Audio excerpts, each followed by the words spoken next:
السلام علیکم ورحمۃ اللہ وبرکاتہ۔ معزز سامعین کرام، شفیق بزرگوں اور عزیز ساتھیوں، ابوالفدا اسلامک ریسرچ سینٹر AFIRC کے زیر اہتمام اصلاح معاشرہ کانفرنس بضمن و تقسیم اسناد و انعامات برائے ابو رجا گولڈ میڈل ختم نبوت تقریری مقابلے بضمن 11ویں عرس شریف حضرت ابوالفدا پروفیسر ڈاکٹر محمد عبدالستار خان نقشبندی مجددی علیہ رحمت و رضوان خلیفہ خاص حضرت محدث دکن قدس اللہ سرہ العزیز کا عظیم الشان پیمانے پر 24 جون 2023 بروز ہفتہ 8:30 بجے شب بمقام اردو مسکن خلوت موتی گلی حیدرآباد میں انعقاد عمل میں لایا جا رہا ہے، جس کی نگرانی حضرت العلامہ مفکر اسلام مفتی خلیل احمد صاحب قبلہ مدظ اللہ العالی شیخ الجامعہ جامعہ نظامیہ، اور اس کی صدارت حضرت العلامہ حضرت سید حسن ابراہیم حسینی قادری سجاد پاشا صاحب معتمد صدر مجلس علماء دکن و سجادہ قادری چمن فرمائیں گے۔ معزز سامعین کرام، جیسا کہ آپ حضرات بخوبی واقف ہے کہ مسلم معاشرہ آج کل جس انحطاط اور مسائل اور مصائب کا شکار ہے، جس کا آپ بخوبی اندازہ لگا سکتے ہیں، ہم سوشل میڈیا کے ذریعے سے اس بات کی اطلاع مل رہی ہے اور دیکھ رہے ہیں کہ ہمارے سماج میں ایک تو مسئلہ جو سب سے بڑا جو آج کل چل رہا ہے وہ فتنہ ارتداد ہے، یعنی ہمارے مسلم لڑکیاں خاص طور پر مذہب اسلام چھوڑ کر کے دوسرے مذاہب کو کئی وجوہات کی بنیادوں پر، کوئی شادی کی بنیاد پر، کوئی پیسے کی بنیاد پر، نہ جانے اور کیا بنیادیں ہیں، اس پر اسلام چھوڑ کر دوسرے مذاہب کو اختیار کر رہے ہیں۔ ایک یہ بہت اہم موضوع ہے اور جس پر میں سمجھتا ہوں کہ امت مسلمہ کے ہر فرد کو اس پر سوچنے کی اور اس پر کام کرنے کی ضرورت ہے۔ اس عنوان پر انشاءاللہ العزیز حضرت العلامہ پروفیسر ڈاکٹر مفتی سید ضیاء الدین نقشبندی صاحب صدر مفتی و شیخ الفقہ جامعہ نظامیہ اپنا بصیرت افروز خطاب فرمائیں گے۔ دوسرا جو سب سے اہم عنوان جو ہمارے ہندوستان میں ہم جو دیکھ رہے ہیں وہ یہ ہے کہ حجاب پردے کو لے کر کے بہت سارے غیر مسلموں کے اندر بھی غلط فہمیاں پائی جاتی ہے، ہمارے ابنائے وطن میں، اور ساتھ ہی ساتھ ہمارے اپنے بعض جو تعلیم یافتہ خواتین وغیرہ ہے یا طبقہ ہے ان کے اندر بھی بہت غلط فہمیاں پائی جاتی ہے۔ تو اس اہم عنوان کو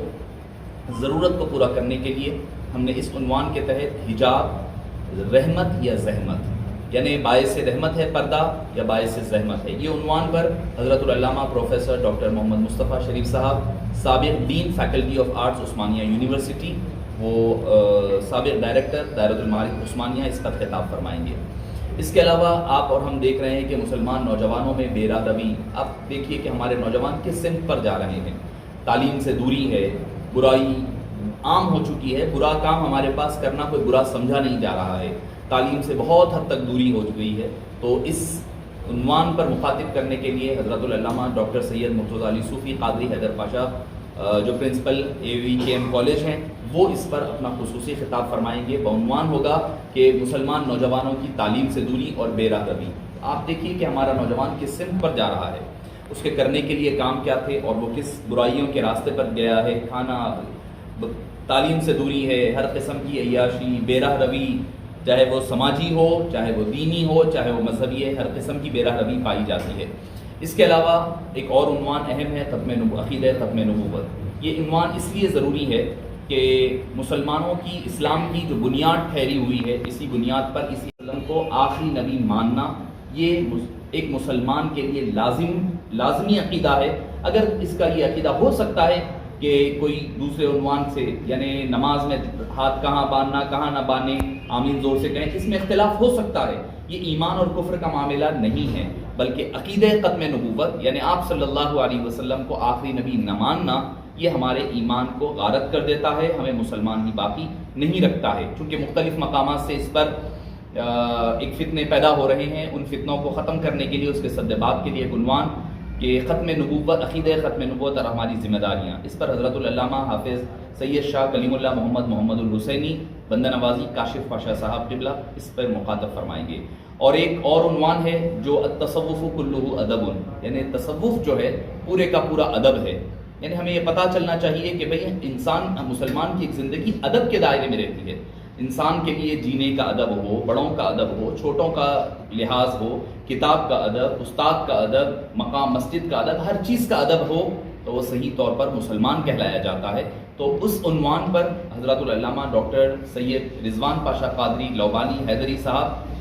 بانی دا قرآن فاؤنڈیشن، دا قرآن اکیڈمی انشاءاللہ العزیز خطاب فرمائیں گے. اس میں محترم اور محتشم شہر حیدرآباد کے مختلف علماء کرام، مشائخ اعظام اس میں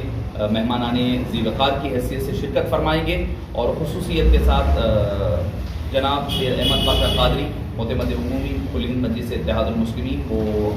MLA یاقوت پورہ مہمان اعزازی کے طور پر شرکت فرمائیں گے. اور اس مقابلے میں ایک اور چیز یہ ہوگی کہ کتاب حیات شہید فی ذکر زماخہ شہید، یعنی حضرت زماخہ شہید علیہ رحمت و رضوان جن کا مزار شالی بنڈے پر ہے، جو شہر حیدرآباد کے بہت نامور عالم دین ہیں، ان کی حیات پر ایک کتاب ترتیب دی گئی ہے اور اس کی رسم اجرائی عمل میں آئے گی، اور ساتھ ہی ساتھ گولڈ میڈل مقابلے کی تقسیم عمل میں آئے گی. آپ تمامی حضرات سے، میں ہمارے پریس کے تمامی حضرات کا مشکور ہوں کہ آپ حضرات یہاں تشریف لائے اور عوام تک اس بات کو پہنچانے کی آپ نے ہمارے لیے شکریہ کا موقع عنایت فرمایا. اس کے ساتھ ہی ساتھ حضرت ابوالفدا علیہ رحمت و رضوان کے عرس کی تقاریب بروز دوشنبہ یعنی منڈے کے دن، یہ تو سیٹرڈے کے دن بعد نماز عشاء ٹھیک 8:30 بجے اس کا آغاز ہوگا. خواتین کے لیے پردے کا خصوصی نظم ہوگا، اور پھر عرس کی تقاریب بروز پیر 11:30 بجے صبح مسجد برد شریف حضرت کے مکان واقع سید علی چبوترے سے ہوگا، اور پھر سندل مالی میسرم مہیشورم میں جو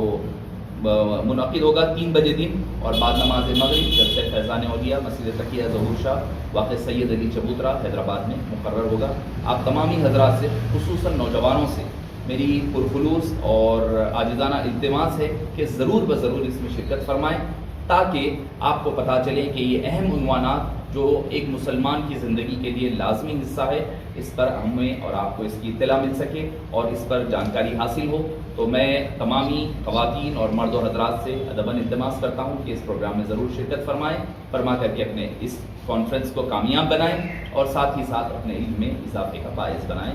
میں آپ تمام حضرات کا دل کی گہرائیوں سے شکریہ ادا کرتا ہوں. یہ جو مقابلہ تقریری مقابلہ ہوا تھا، عنوان ٹاپک تھا عقیدہ ختم نبوت. اس میں جو گزشتہ 2 ہفتے قبل 11 جون کو مسجد حضرت سید شاہ فیض اللہ حسینی علیہ الرحمہ شکرگنج میں منعقد ہوا، اور اس میں جو بچے فرسٹ آئے ہیں ان کو گولڈ میڈل دیا جا رہا ہے، اور جو دوسرے تیسرے آئے ہیں اور ابتدائی 4 جو ہے ان کو پھر سلور میڈل دیا جائے گا، اور جتنے طلبہ پارٹیسپینٹس رہے ہیں ان تمام کو ترغیبی انعامات کی شکل میں ایوارڈ دیے جائیں گے. تو یہ تقسیم عمل میں آنے والی ہے. کل ملا کے کتنے گولڈ میڈل سلور میڈل؟ یہ 1 گولڈ میڈل ہوگا اور 4 اس میں سلور میڈلز دیے جائیں گے. کل کتنے لوگ اس میں حصہ لیے اس مقابلے میں؟ جملہ تو 33 ہوئے ہیں، مگر اس میں سے 29 بچے جو ہیں اس میں پارٹیسپیٹ ہوئے ہیں، اور ان میں سے یہ انعام تقسیم کیا جائے گا. عمر بچوں کی عمر کچھ؟ ان کی عمر جو ہے 10 سال سے 18 سال عمر رکھی گئی تھی، اور ہمارا فوکس زیادہ تر یہ تھا کہ کالج اور اسکول کے طلبہ اس میں حصہ لیں، تاکہ جو دینی مدارس کے طلبہ ہوتے ہیں وہ تو پڑھتے ہی ہیں، دین وغیرہ کے بارے میں ان کو اطلاع ہوتی ہی ہے. جو یہ بچے ہوتے ہیں ہمارے کالج اور اسکول کے جو تھوڑا دین سے دور ہوتے ہیں، ان حضرات کے لیے ہم نے خصوصیت کے ساتھ توجہ دے کر کے اس پر مقابلہ، کیونکہ تعطیلات تھی تو تعطیلات کا ہم نے بھرپور استفادہ کرتے ہوئے ان کے لیے تقریری مقابلے رکھے گئے.